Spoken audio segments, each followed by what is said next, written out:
try to be hopeful about the future. We talk a lot about being realistic and dealing with what's in front of you, so I'll use the term realistically optimistic.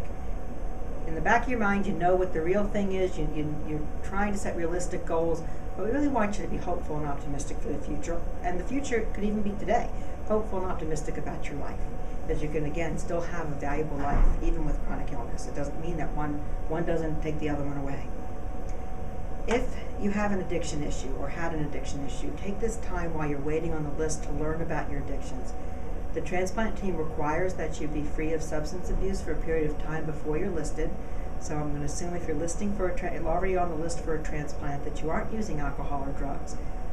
But if you did in the past, those same things that may have fueled your addiction when you were using before, it may come back after your transplant, because in addition to regular life kind of getting going again, you have the stress of managing your transplant.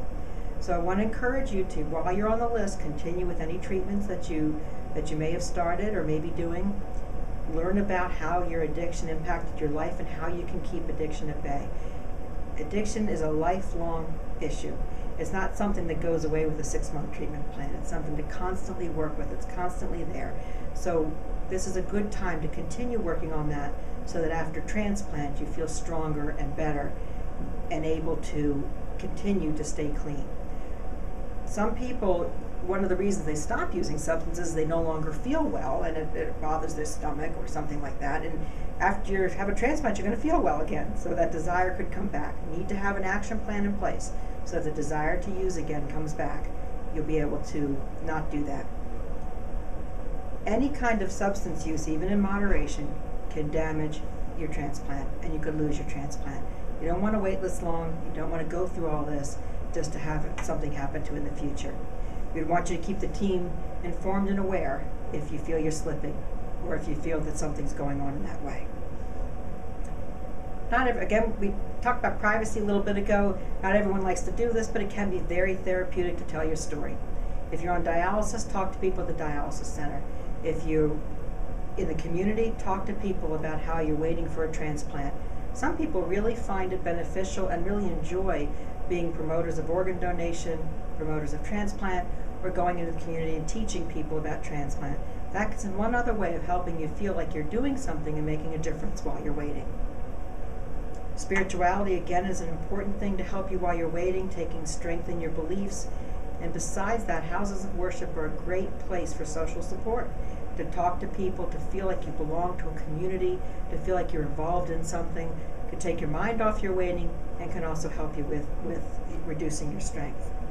Don't forget about your caretaker, the person who's helping you at home and who's taking care of you. Please encourage them to take care of themselves too. If they give everything up for you, they won't have anything for themselves, which ultimately means they won't have anything more for you. So encourage them to do the things they need to do, same kinds of things we mentioned for you, but to participate in activities, to talk to others, to relax, to recharge their own batteries so that they feel like they have enough to give and to keep giving, because this can be a long road for them too. Some people don't know how to help, and some people don't want help. But if you're one of the people who don't want any help, I want to encourage you to let the people in your life do something for you. Think of something that they can do for you, because people want to help. They feel powerless. You might feel powerless in your illness, but they feel powerless if they can't make it go away, and they want it to go away. They want to do anything to make it go away. So, I don't know, something simple like even if they went to the grocery store for you or made your bed or made your breakfast, whatever it might be, but give them a task. Let them feel they're helping you, and be appreciative of that. That can really go a long way for making them feel better about what's going on. Again, your commitment is key to transplant. Try to prepare yourself as best to understand and know the responsibilities of transplant. We say this all the time, but the most successful transplants are those people who truly accept their responsibilities and live up to them and know it's lifelong. So you can use this time to kind of learn what those would be and kind of get it in your head. Like, this is what I'm going to have to do after transplant. You're not off the hook. I mean, a lot of people say, I just want off dialysis. I want a transplant because I don't want to do dialysis anymore. And that makes sense, but you're not off the hook with transplant. It's just different kind of stuff you have to do. So again, you can feel empowered and regain a sense of control by educating yourself, asking questions as they come up, being an active participant in your health care. Prepare and plan the best you can. Set realistic goals and expectations, and try to enjoy your life and go on with your usual activities. I've said this a couple times, but you are more than your illness. You're not just a person with chronic kidney disease. You have a whole life out there.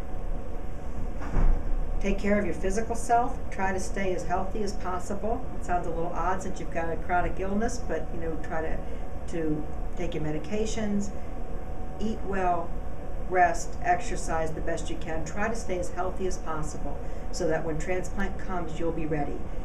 It could happen that if you're not healthy for surgery at the time, you could lose out on a transplant.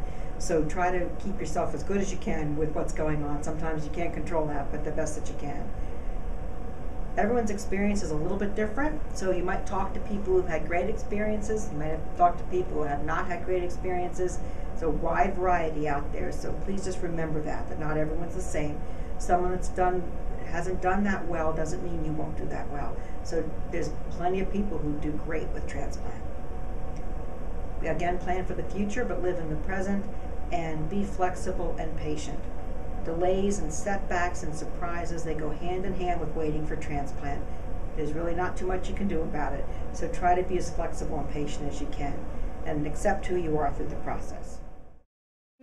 iCompassion.org, a registered 501c3 nonprofit, is the first free, independent, and trusted online community for people dealing with kidney disease. iCompassion.org allows people to quickly find information regarding kidney disease and treatment options, and to become a part of an online community to get connected, get better, share hope, and give back. Join today and share your story of hope.